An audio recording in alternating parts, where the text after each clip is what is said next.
This is the sound of an old Pentax camera taking a photo.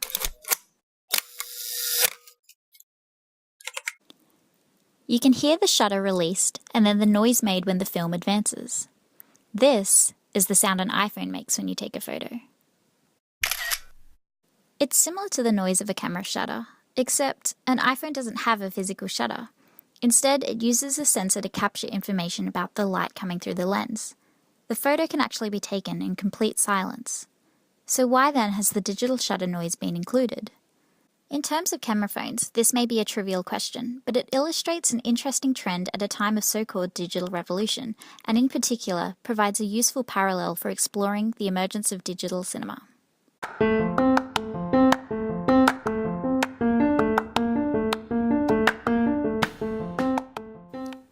For over a century, photography and film have been distinguished by a process of reflected light hitting a photosensitive chemical surface.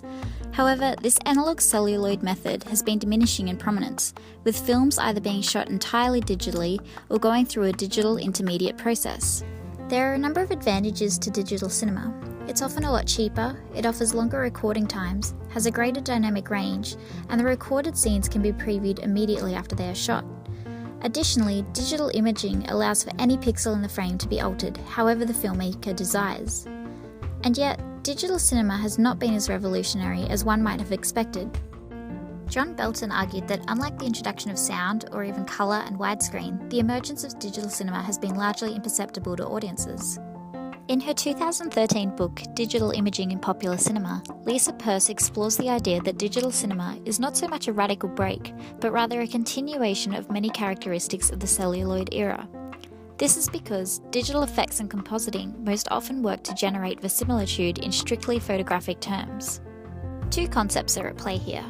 Firstly, when Peirce is referring to the photographic, she is referencing the substantial and visible effects of light on celluloid, as mediated by the mechanics of the camera.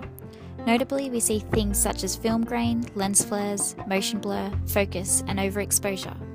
The second concept is verisimilitude, and this is where things get a bit more complex.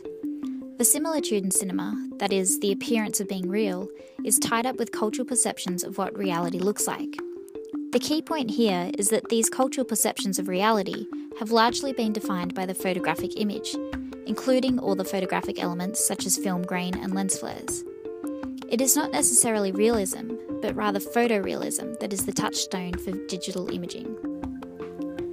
And so, despite new technological possibilities, digital cinema has more often than not maintained a look that is consistent with celluloid films. Similar to the way the iPhone imitates the sound we would hear if we're taking a photo with an old film camera, the common impulse with digital cinema has been to simulate the aesthetics of celluloid. The digital clings to the elements of the analog. But why is this the case?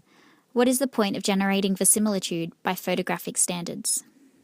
The goal from here is to get out all the CG-ness of it, right? All the crisp, sort of flat, and there's a lot of, it's too much of it, it's killing the shot and stuff, but there's a lot of stuff in here that at least your eyes perceiving is making it feel real. That's real smoke, that's real trash, that's real stuff there. That's Andrew Stanton, director of the 2008 Disney Pixar animated film WALL-E. In discussing his vision for the film, he encapsulates the idea of digital effects serving the verisimilitude of the photographic. WALL-E was made using completely computer-generated imagery, and yet it has a distinctly filmed aesthetic. Notice how the light from the sun looks overexposed and creates a lens flare. Or here, where the camera focus shifts from the foreground to the background. But of course, there is no lens, and there is no camera. The animators have intentionally created these photographic artifacts. The reason for this comes back to realism, or at least realism as it is perceived in photographic terms. We have this tendency to look at what is real, but we aren't ever trying to make things look like they're the real thing. We're just trying to figure out what the elements of the real are so that we can bring it to the film and do this sort of believable thing. The elements of the real. In other words, the different elements or visual cues of photography that have set the standard for cinematic realism. And so, what is sometimes considered a flaw in the photographic image, such as film grain and lens flares, is now considered the virtue of the digital image. The resulting effect can be described in a number of ways. It feels organic, it seems more believable, more relatable. But ultimately, we only register this because of the cultural codes that associate these things with a photographic image. In terms of aesthetics, it is evident that the norm in cinema positions celluloid film as more authentic. The reason digital effects are being utilised to generate verisimilitude in photographic terms is largely because of this norm and the way it has shaped perceptual realism. However, it's important to note that while the digital effects in WALL-E certainly aspired to this celluloid aesthetic, it wasn't just about realism, but also how that realism served the narrative. WALL-E is a non-human character, and yet the narrative theme is very much based in humanity. For this to really have an impact, WALL-E needed to be believable and a character we could invest empathy in. By effectively exploiting the way the audience associates the celluloid aesthetic with the reality and believability, the creators evoked a sense of closeness with the character. The distance between our world and WALL-E's world shrinks because it subscribes to so many of the elements that we interpret as looking real. But digital imaging has the power of infinite manipulation. If we understand that the celluloid aesthetic has become part of the visual language that filmmakers use to support their narrative, what other aesthetic pathways are available in this new era of digital technology? And what expressive capabilities does this make possible?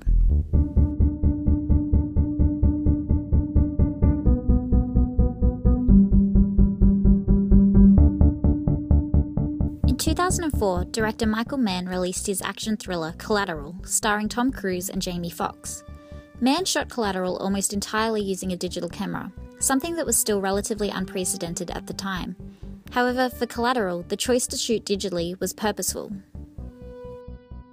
The film is set in the Los Angeles nighttime, with the majority of the scenes taking place in low light.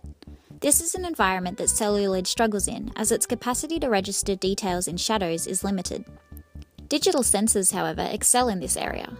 The night sky doesn't just look like a flat black mass, but instead retains the orange glow of the city lights, giving it greater dimensionality. In interviews, Mann talked about the digital camera's ability to see into the night.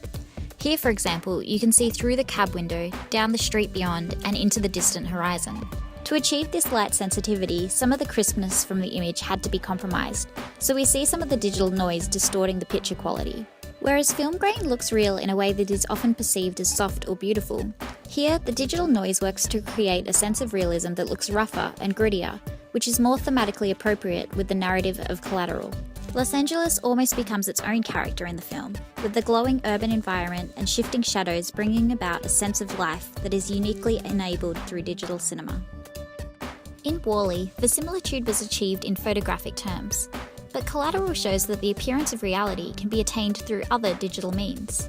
In both cases, what takes precedence is that the different perceptions of realism best serve the narrative.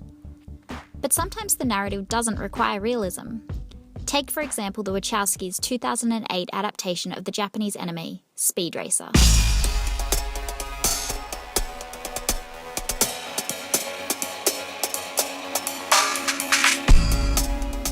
Critics have likened watching this movie to being the filmic equivalent of eating a bowl of sugar. Candy-coloured carnage with a turbocharged engine. And it definitely is bright and fast and fun, but not exactly real, at least not in a way we're used to. Speed Racer overtly embraces the capabilities of digital imaging to create a world that is visually innovative. The fluorescent colour palette, sharp glossy surfaces and streaming neon lights are prioritised over any of the standards of realism that the celluloid era of cinema established. Instead, Speed Racer creates its own criteria for what is accepted as reality within its own world.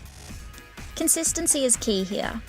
Peirce notes that when digital images don't adhere to the principles of photographic verisimilitude, it interrupts the audience's experience of that audiovisual space. Digital images transplanted into our own contemporary world need to be especially careful that they follow the norms of the photoreal environment around them, lest they break the illusion that they are physically occupying the same space.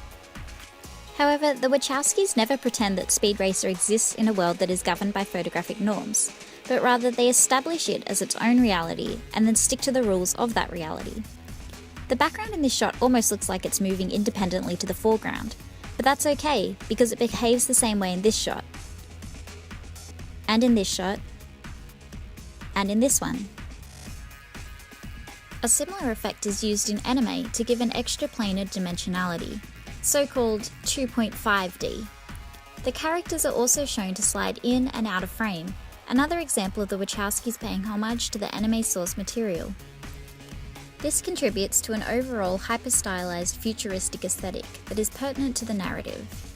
The barrage of neon light is as persistent as the main character's desire to race, and the saturated colours are as optimistic as the film's anti-capitalist theme. The Wachowskis are bold and unrelenting in pushing this new direction. This analysis has so far explored digital cinema and 3 very different ways it can generate verisimilitude. In WALL-E, this was attained in terms of photographic realism. Collateral showed that even if a film rejects the classic photographic elements, it can still achieve a sense of realism by embracing the visual language afforded by digital imaging. Finally, Speed Racer demonstrates that digital imaging can be used to completely redefine what is accepted as being real within the bounds of the world it creates and the narrative that it helps to tell. WALL-E is like the iPhone camera with the shutter noise. A new digital form, but one that puts effort into simulating the artifacts of its predecessors in order to create authenticity as defined by the normative standard. Collateral is like an iPhone camera with the shutter noise turned off. It is accepted that these old photographic elements aren't entirely necessary and has embraced the new abilities granted by the technological advancement. Perhaps we can best liken Speed Racer to some sort of holographic smartphone camera that is yet to even be invented. It doesn't exist in our current world, but through imagination and digital technology we can visualize it. 2 things are important as a final note. Firstly, it would be limiting to suggest that the emerging aesthetics explored here are definitive new aesthetic pathways in digital cinema. These examples serve the specific narratives and worlds the filmmakers wish to create, but as technology advances and new stories wait to be told, part of the excitement lies in the digital possibilities yet to be revealed. Secondly, digital imaging is just one part of a whole range of tools used to tell a story through motion picture. It works with the elements of mise-en-scene, including costume, setting, lighting, and action, to communicate with the audience. Celluloid has served as the artist's palette for these tools. Now, filmmakers have a second palette, and new tools to choose from. Digital imaging often works to create verisimilitude in photographic terms, but as filmmakers continue to experiment with newfound digital visual language, photorealism becomes just one avenue for cinematic expression.